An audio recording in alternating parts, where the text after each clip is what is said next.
เป็นกำลังเจ็บเจ็บเล่นฟังข่าวหน้าบูชาสุเกียรติของเรา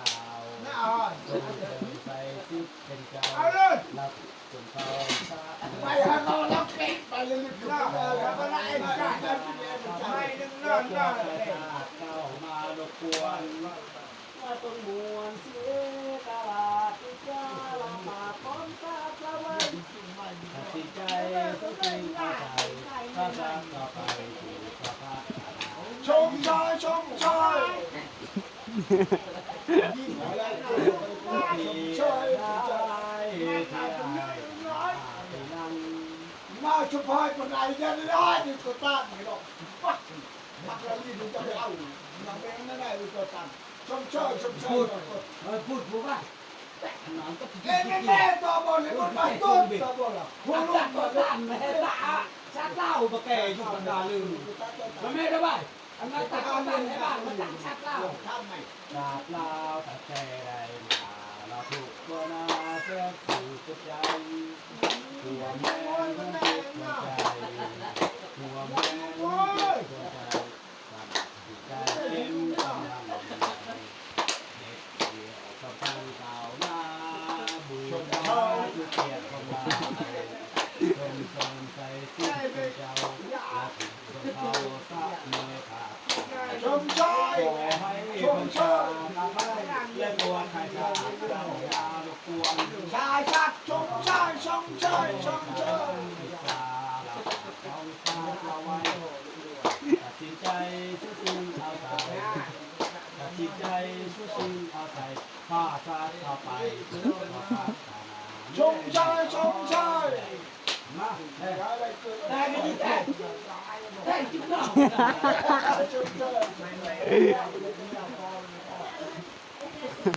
น้าผมบอกเลยนะปั๊บมันน่าทำงานละเพลงแต่เราเนี่ยมันละเพลงแม้ว่าชีวิตลูกป่วยชา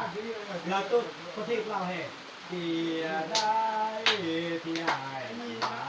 ลำนับแบบว่าสมเสยนับว่าแบบว่าทั่วไปเจริญคงบ่มีวันจะได้เป็นเจ้าหัวใจไม่ก็ไม่กระตุ้นไม่มัดเลยนะไม่ใช่หรอกโอ้ยเจ้าสู้ยกรวยไปเลย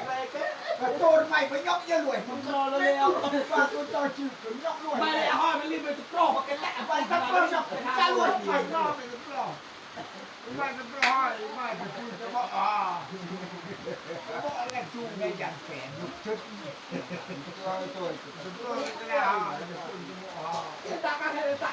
ไม่บอกว่าตัวครูอะไรสติกันไม่สติอา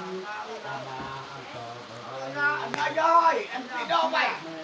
เอาเราแรงดังเนาะไปเลยพี่ยำเอาเราแรงดังอย่างไปตัวเพื่อนเดือดไปเลยตัวช่วยมาเลยตัวบกลุยด้วยพี่ยำตัวช่วยกระดับมาเลยมาเลยเลยตามเลยกระโปรงได้กระโปรงใหม่มาตัดใหม่จ้าเลยดีตีกระโปรงใหม่ไปให้อันนออันนาบอยมาบอกน้องมาบอกได้ห้องได้มาตัดใหม่ได้ห้องแจงมาเลยได้กูแกเขาจะไปอีกแกอันนั้นก็ตกแกนแรกจับอันนั้นก็ตกแกน